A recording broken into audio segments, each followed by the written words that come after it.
부모님이 돌아가시고 거대한 유산을 물려받은 메넨데즈 형제들. 하지만 경찰이 부모님을 죽인 진범으로 형제를 의심하기 시작하며 이들의 삶은 180도 달라지게 됩니다. 아주 가까운 사람이 테이프를 유출하며 반전에 반전을 거듭한 사건의 진실이 밝혀지게 되죠. I just told him that I didn't want to do this. 사건의 전말 1989년 8월 20일 베버리힐스의 고급 저택에서 총소리가 울려 퍼졌습니다. 그리고 얼마 있어 경찰서로 신고 전화가 하나 들어왔죠. Yes, police. What's the problem? Sounds, What's the problem? What's the problem? someone killed my parents. Pardon me? 신고자는 메넨데즈 가문의 형 라일과 동생 에릭. 이들은 부모님과 오후까지 시간을 보내고 잠시 집을 비웠는데 그 사이 부모님이 총에 맞아 쓰러져 있어 신고를 한 것입니다. 신고 당시 아버지 호세는 총 6발을, 어머니 키티는 총 10발을 맞아 집에는 피가 낭자한 상태였죠. 경찰들은 사건의 최초 목격자인 메넨데즈 형제들을 곧바로 용의선상에 올렸습니다. 그리고 꽤 오랜 시간 둘을 신문했죠. 하지만 특별한 혐의점이 없자 경찰은 메넨데즈 형제를 풀어주게 됩니다. 수상한 것은 사건 이후 메넨데즈 형제들의 행동이었는데요. 이들은 막 부모를 잃은 유족과는 정반대의 행보를 보였습니다. 보통 부모를 잃은 자식이라면 끔찍한 사건 이후 슬픔에서 빠져나오지 못하는 것이 정상인데 반대로 이들은 부모의 유산으로 명품 쇼핑을 즐기며 화려한 삶을 사는 듯 보였습니다. 포르쉐와 롤렉스 시계를 구매하고 해외여행을 떠났죠. 누군가 이들을 걱정하며 어떻게 지내냐고 묻자 형제들은 지금 이 시기를 너무 기다려왔어서 그런지 크게 달라진 것을 모르겠어 라 답했다고 합니다. 너무 수상한 행적에 경찰들은 메넨데즈 형제들을 다시 의심했고 이들 몰래 형제의 과거를 캐기 시작했죠. 형 조셉 라일 메넨데즈와 동생 에릭 갈렘 메넨데즈는 어린 시절부터 유달리 우애가 깊은 형제였다고 합니다. 둘은 성격이 정반대였는데 형 라일은 짓궂은 장난을 좋아하는 활발한 장난꾸러기였던 반면 동생 에릭은 매우 소심한 아이였죠. 이들은 친구들과 어울리지 않고 둘이서만 함께 보내는 시간이 많았다고 합니다. 형 라일은 동생 에릭을 이맨이라는 애칭으로 부르며 동생의 든든한 방패가 되어 주었고 반대로 동생 에릭은 형을 우러러보며 어려서부터 형을 잘 따랐죠. 한편 이들의 아버지 호세 메넨데즈는 자식들에게 매우 엄격했습니다. 그는 자식들을 테니스 스타로 만드는 것에 미쳐 있었습니다. 그는 아침 6시 반부터 형제들을 끌고 정원에 나가 공을 던져주며 더 잘 치라고 잔소리를 했고 아이들의 훈련도 모두 따라가 지켜보며 혹시라도 아이들이 한눈을 팔면 경기장 밖에서 소리를 질렀죠. 한 테니스 코치는 자기가 아이들을 가르치는 와중에도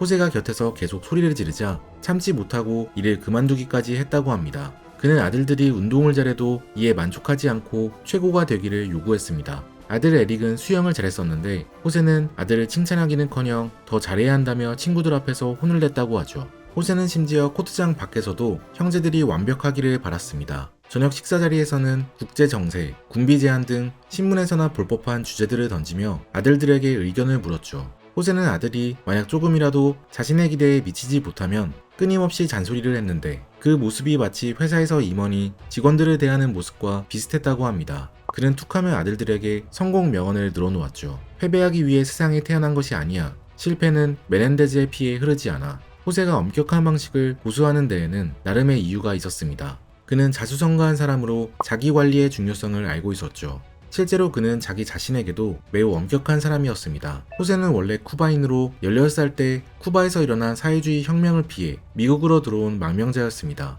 돈 한 푼 없었던 그는 친척집의 다락방에서 자며 공부를 했고 밤에는 식당에서 설거지를 하며 돈을 벌었죠. 어렵게 대학교에 진학한 그는 그곳에서 아내 메리 루이스 키티를 만나게 됩니다. 미인대회 우승자였던 키티의 아름다운 외모에 첫눈에 사랑에 빠진 그는 얼마 안 있어 청혼을 했고 둘은 어린 나이에 결혼하게 되죠. 호세는 처음에는 한 회계법인의 회계사로 취직했다고 합니다. 하지만 호세의 꿈은 평범한 직장인이 되는 것이 아니었습니다. 성공하는 것이 목적이었던 그는 그 누구보다 열심히 일했고 항상 자신에게 주어진 일 이상을 해냈죠. 그 모습에 감명받은 그의 고객사는 곧바로 그를 자기 회사의 감사원장으로 채용했습니다. 그리고 3년 뒤 그는 이 회사의 회장이 되었죠. 이후에도 승승장구한 호세는 35세의 나이에 한 대기업의 부사장이 되어 있었습니다. 이 당시 그의 연봉은 6억 원으로 현재 가치로 약 25억 원 정도였죠. 주변 사람들은 그가 누구보다 준비된 사람이었다고 합니다. 호세는 항상 이렇게 말하곤 했죠. 나는 승리자야. 이 개같은 회사 내가 1등으로 만든다.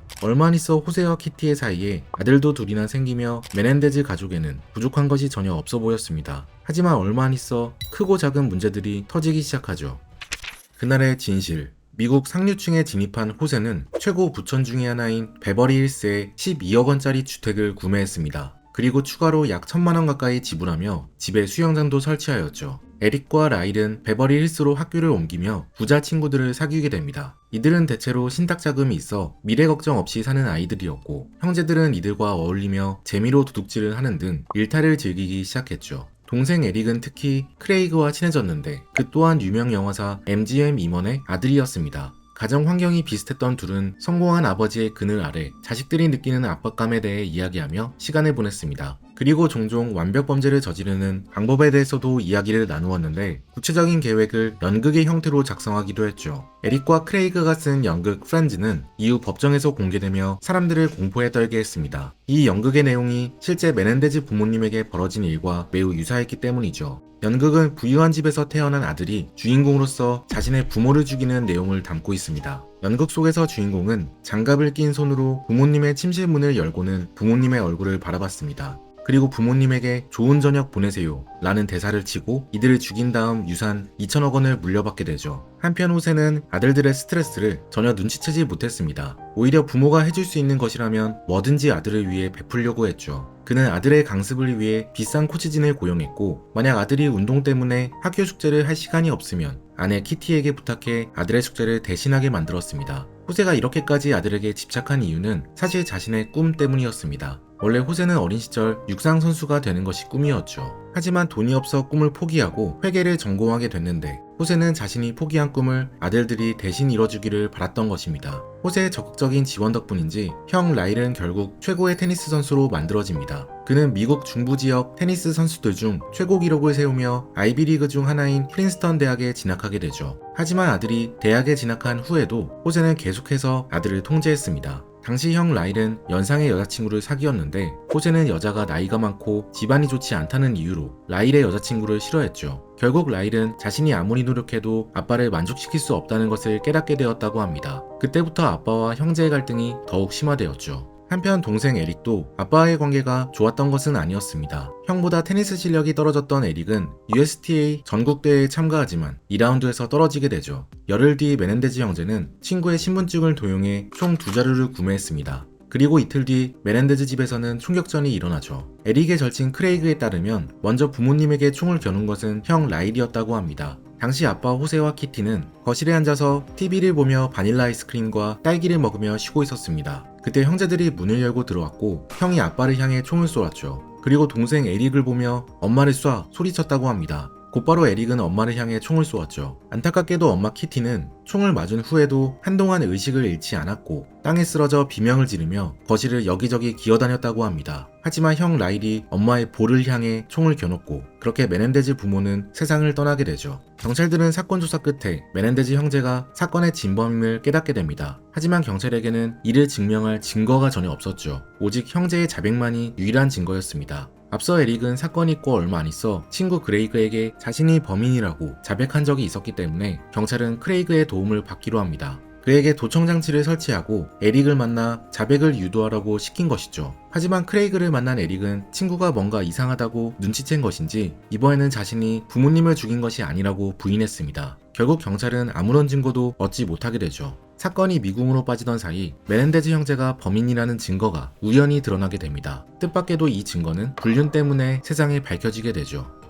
사건의 반전. 사건 이후 우울증과 불면증에 시달리던 에릭은 심리학자 레옹을 찾아가 정신상담을 받았습니다. 레옹은 에릭이 학창시절 도둑질을 했을 때 부모님이 찾아가 보라고 추천해준 상담가였죠. 처음에 에릭은 악몽을 꾼다, 우울하다 등 표면적인 증상만 털어놓았지만 상담이 진행될수록 레옹에게 마음을 열게 되었고 결국 자신과 형이 범행을 저질렀다는 것을 털어놓았습니다. 상담가는 원칙적으로 환자의 비밀을 누설할 수 없기 때문에 그를 신뢰한 것이죠. 하지만 며칠 뒤 에릭은 걱정이 되었는지 이번에는 형과 함께 레옹의 상담실을 찾았습니다. 형은 다짜고짜 레옹을 협박했죠. 만약 이 일이 밖에 새어나가기라도 하면 당신을 죽이겠어. 레옹은 당시 진짜 죽겠구나라는 엄청난 공포심을 느꼈다고 합니다. 이들의 범죄를 아는 사람은 자신밖에 없었기 때문에 부모를 죽인 형제가 완전 범죄를 위해 자신까지 죽일 수 있겠다 생각한 것이죠. 그래서 그 즉시 집에 전화를 걸어 아내와 아이들에게 집에 혼자 있지 말고 이웃들과 같이 있으라고 신신당부했습니다. 그리고 레옹은 자신의 내연녀 주달론 스미스의 집으로 향했죠. 사실 레옹은 가정부, 직장 동료 등 여러 여자와 불륜을 즐기고 있었습니다. 주달론도 그중 한 명이었죠. 둘은 원래 비즈니스 사이였지만 시간이 흐르며 점차 관계가 발전하였다고 합니다.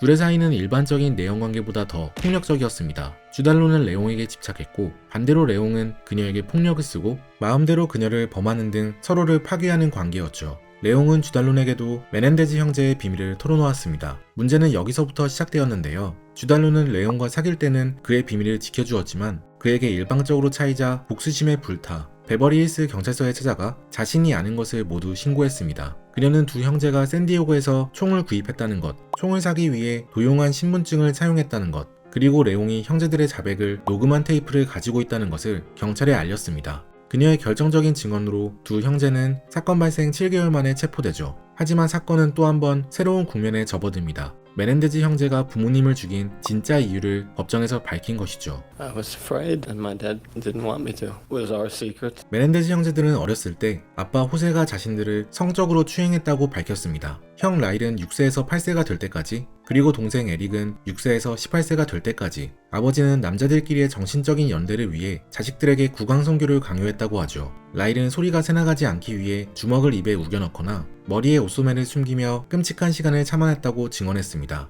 그 와중에 어머니는 남편의 악행을 알고도 모른 척했고 오히려 아빠의 관심이 아들에게만 쏠리는 것을 질투했다고 합니다. 라일은 그 집에서 살아남기 위한 유일한 방법은 부모를 죽이는 것 뿐이었다고 주장했죠. 하지만 많은 사람들은 이들의 진심을 의심했습니다. 실제로 주변 이웃들은 호세가 엄격하긴 하지만 자식에게 손을 대는 것은 본 적이 없다고 증언했습니다. 또 그의 친구들도 성적학대에 대해서는 전혀 들어본 적이 없다고 진술했죠. 검사 측은 메넨데즈 형제가 부모를 죽이고 나서 변명을 지어낸다고 주장했습니다. 이에 반박하기 위해 메넨데즈 형제의 변호사는 2명을 증인으로 세웠습니다. 첫 번째 증언자는 메넨데즈 형제의 사촌 앤디 카노였습니다. He asked me, my dad ever gave me massages. Did you understand at that point what he meant? No, I didn't. 앤디는 부모님이 이혼해 홀어머니 밑에서 자라고 있었기 때문에 아빠가 아들에게 마사지를 해주는 것이 평범한지 아닌지 가늠할 수 없었다고 합니다. 그래서 그는 엄마에게 물어본다고 했죠. 하지만 에릭이 절대 그 누구에게도 말하지 말아달라고 부탁했기 때문에 이 사건은 넘어가게 됩니다. 또 다른 사촌 다이앤도 라일에게 들은 것을 털어놓았습니다. 라일이 8살이었을 때 다이앤은